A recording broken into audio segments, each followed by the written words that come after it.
Aku nggak nyangka banget ternyata minuman coklat kemasan kalau dibikin cemilan kayak gini itu rasanya enak banget, rasanya unik, dalamnya coklat dan luarnya crispy. Kalau teman-teman penasaran gimana cara buatnya, yuk tonton videonya sampai selesai ya.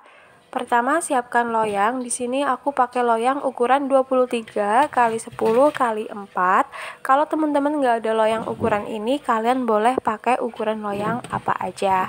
Sebelum dipakai, aku mau olesin minyak tipis-tipis terlebih dahulu kayak gini. Kita olesi sampai ke sudut-sudut loyang ya teman-teman. Olesinya tipis-tipis aja, nggak usah terlalu banyak, tapi diolesinya secara merata karena nanti bakalan adonannya itu agak lengket. Setelah diolesi, kita lapisi lagi menggunakan plastik. Ini aku pakai plastik ukuran yang 2 kilo. Ini udah muat ya teman-teman. Jangan lupa dirapikan biar rata itu permukaan bawahnya. Lanjut diolesi lagi menggunakan minyak secara merata dan tipis-tipis aja. Nah kalau udah, kita sisihkan sebentar. Siapkan 2 bungkus minuman coklat kemasan. Ini aku pakai merek Beng Beng. Kemudian kita siapkan gelas. Kita larutkan terlebih dahulu coklat Beng Bengnya ya teman-teman. Kalau mau pakai merek yang lainnya itu bebas aja, disesuaikan sama selera teman-teman ya. Ini aku pakai 2 bungkus aja karena nanti rasanya juga bakalan udah coklat banget ya teman-teman. Dan kalau udah, kita larutkan pakai air panas sebanyak 50 ml. Kemudian diaduk hingga larut ya teman-teman. Dan kalau sudah larut kayak gini, kita sisihkan sebentar. Kemudian siapkan wadah, masukkan 75 gram tepung maizena, masukkan 40 gram gula pasir, kemudian sejumput garam. Lalu kita masukkan larutan Beng Beng yang sebelumnya udah kita aduk rata ya teman-teman.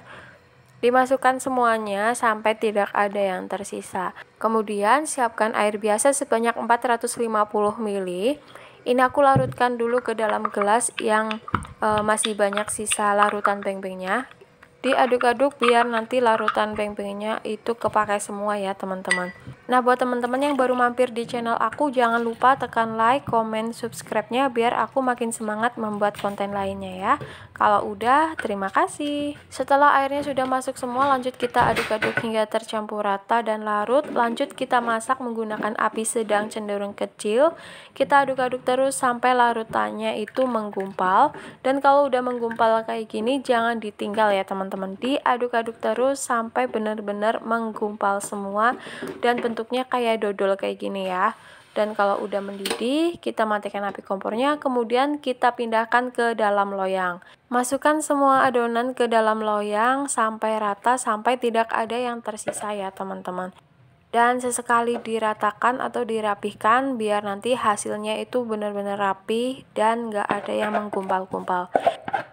Kalau sudah masuk semua adonannya ke dalam loyang, kita rapikan ya bagian permukaannya supaya nanti hasilnya itu rapi ya. Diratakan kayak gini, kemudian tunggu hingga set atau minimal 2 jam. Dan setelah 2 jam, ini dia hasilnya. Hasilnya udah keras dan ini siap untuk dibalik. Sebelumnya aku mau pakai tatakan kayak gini. Kita balik pelan-pelan supaya tidak pecah ya adonannya. Ini ngebaliknya itu gampang banget karena sebelumnya kita pakai plastik dan juga diolesi dengan minyak. Nah setelah udah kayak gini ya, udah kita balik, lanjut kita potong-potong. Pertama aku bakalan potong jadi 2 kayak gini. Lanjut aku potong-potong kecil sebanyak 15. Jadi untuk satu loyang ini menghasilkan 30 potongan ya teman-teman. Oh ya, dan jangan lupa untuk pisau yang buat motong kita lapisi dulu dengan minyak supaya nggak lengket banget ya. Untuk satu potongan ini lumayan besar, jadi kalau teman-teman mau untuk ide jualan, kalian bisa disesuaikan aja potongannya atau bisa disesuaikan dengan harga jualnya. Ini tampilannya kayak gini, sekilas mirip dodol ya teman-teman. Oke, lanjut siapkan 80 gram terigu, kemudian tambahkan 2 sendok makan gula pasir. Selanjutnya kita beri air sedikit demi sedikit. Aku pakai air sebanyak 120 ml ya teman-teman. Atau bisa disesuaikan, kalau misalnya pengen hasilnya lebih gendut, ini adonan basahnya jangan terlalu encer ya. Begitu juga sebaliknya. Kemudian siapkan tepung panir. Ambil satu potong adonan beng-beng, kemudian kita masukkan ke dalam larutan atau adonan basah. Kita guling-gulingkan sampai tertutupi atau terlumuri semua. Lanjut kita masukkan atau kita letakkan ke tepung panir. Baluri hingga tertutupi semua dan sambil ditekan pelan-pelan supaya tepung panirnya itu menempel dengan sempurna. Dan untuk hasilnya kayak gini ya teman-teman. Lakukan semuanya hingga selesai ya. Dan ini aku baru dapat segini, ini kita goreng dulu ya teman-teman. Panaskan minyak, kemudian kalau udah panas, kita goreng. Masukkan secukupnya aja, jangan terlalu crowded atau padat, biar nanti waktu ngebaliknya itu mudah dan nggak mudah hancur. Untuk menggorengnya ini nggak usah terlalu lama ya teman-teman. Dan gunakan api kecil aja biar nggak mudah gosong.